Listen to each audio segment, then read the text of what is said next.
What's up, everybody? This is your boy Trayvon here with Scent Talk TV, and today I'm going to do a full review on the fragrance from the house of Abercrombie and Fitch. Now, I found this particular fragrance at my local Ross this past week. I had this for a week while testing it, and I saw this during the holiday season, and I passed on it due to reviews of it saying that it's weak, it's lackluster, it's generic, but I kind of regretted it because I wanted to see if it was appealing to me, if it appealed to me, but I got the opportunity again. So without further ado, let's just jump into it. And that fragrance from the house of Abercrombie and Fitch, we have Abercrombie and Fitch Away. There you go. Here is the box that it came in.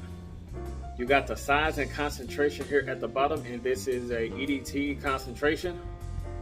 Got your ingredients and all that good stuff, as well as the batch code and a barcode right there. Nothing on the back, nothing on the side, and nothing at the top. On the bottle though, this is like a lock switch to keep it from spraying, unwillingly. So this is a little nozzle, like a lever, to unlock and lock the fragrance. The atomizer on here though, it's pretty good. It's not bad at all. So this fragrance, what I get out of here, very fresh. It's fruity, has a little bit of a white floral touch, and it's also powdery. Has a fresh spiciness to it as well. It's clean, it's aquatic, it's definitely more suited for the spring and summertime. It's very uplifting, and it smells wonderful. Now, a lot of people might think that it smells generic, it smells boring, it smells ordinary, but to me, on my skin, based on my experience while testing it smells kind of unique, slightly.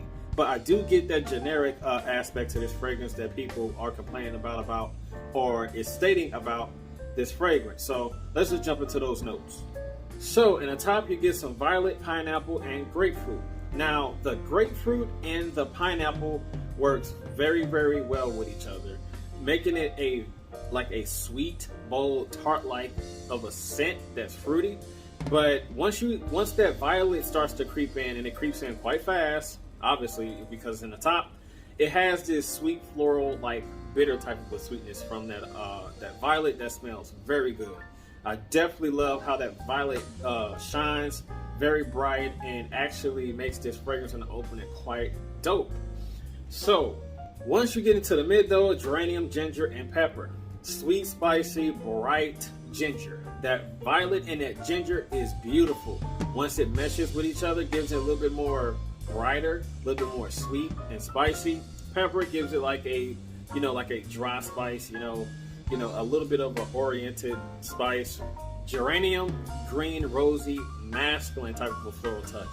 So to me, I would say that this fragrance is it comes out a little bit unisex, and it makes it a little bit more feminine, just a little bit when it comes to that violet and that sweet fruitiness in the top, just a little bit, but it's more well-rounded around, men, masculinity. It's more masculine than it is feminine, but once you get into the base notes, it gets more masculine, and it starts to really get a little bit more bolder, just a little bit. You get that vetiver, some woods, some woody notes, and some saddlewood. Saddlewood gives you a smooth, soft, creamy-like woodiness. That vetiver is dry, dusty, a little bit of an aromatic masculine touch to it. Not entirely, but it makes it a little bit more masculine. Overall, you get this dope, sweet, spicy, fresh spicy, as well as a powdery white floral that's masculine in the base, that's sweet and bright at the same time. This is a nice smelling fragrance. However, I have bad news. Yes, you guessed it. The performance on here is not good. It's not good. And it's just like one of those fragrances where you gotta wear indoors. I work outside and I sweat a lot, so this left my skin quite fast. I'm assuming if you would have worn this indoors, going to the doctor's office, going casually out with some friends, or going to make a quick move, grocery store, gas, or whatever it is, it would be more suited for indoor activities, indoor, like, affiliations, you know what I'm saying? But outside, no. I would say do not wear this outside, because if you sweat, this is going to leave your skin quite fast. But the performance was good within, like, I would say 45 minutes to an hour. Then it's set all the way close to the skin. Total longevity, I'll say 4 hours, 4 to 5 hours.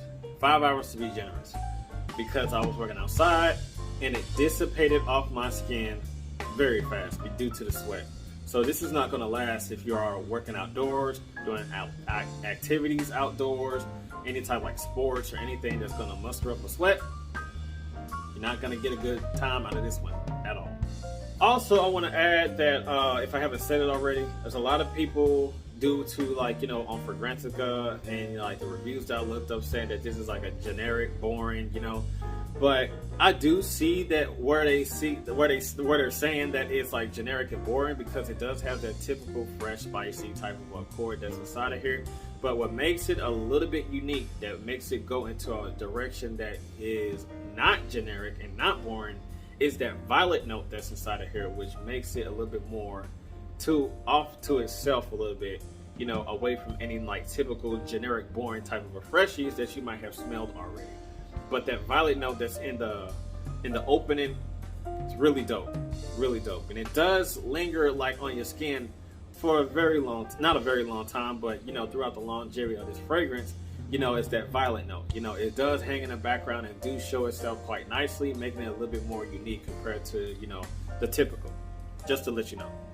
Didn't receive any compliments on this, at least not yet. It does have that, it sits soft to your skin, and I do work outside, so it was kind of hard for anybody to smell me, customers that I interact with or people at work. This does sit soft, fairly close to your skin. And for the price, that's like $17, $18 and some change for this size bottle. It's not a ripoff. It's not a ripoff at all. I would say overspray with this if you want more performance and more longevity and projection. The seasons to wear this fragrance is spring and summertime. Not fall, not wintertime. It's too bright, it's too fruity, it's too, uplifting, bright and uplifting, fresh, sweet, has that summery type of appeal to it, to where it's too summery for the fall and the winter time. But if you want to wear it around that time, it's up to you. That's on you. But specifically, I'll say spring and summertime.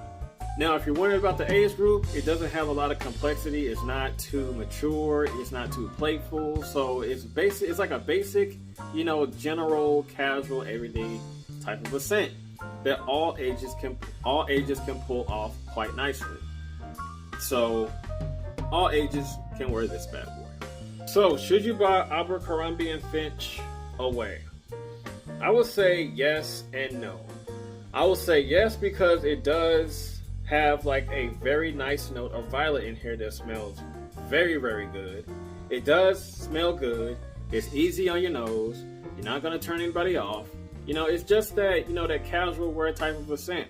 And the reason why I say no is because it's that ordinary casual wear of a scent. But for $17, $18 and some change, it's not bad for this particular size bottle. So if you are interested, I would not pay no more than like $20, $25 for this. Not even $25. So if you can get it for the price that I got it for or less, cool. But anything more than that, you're beating yourself big time. So that's all that I have for Scent Talk TV, ladies and gentlemen. And as always, you know what to do. You gotta like, comment, share, and subscribe, and hit that notification bell so you don't miss anything. And I will see you guys in the next video. Be safe out there and be blessed and have a good one. I'm out of here. Peace. Ooh.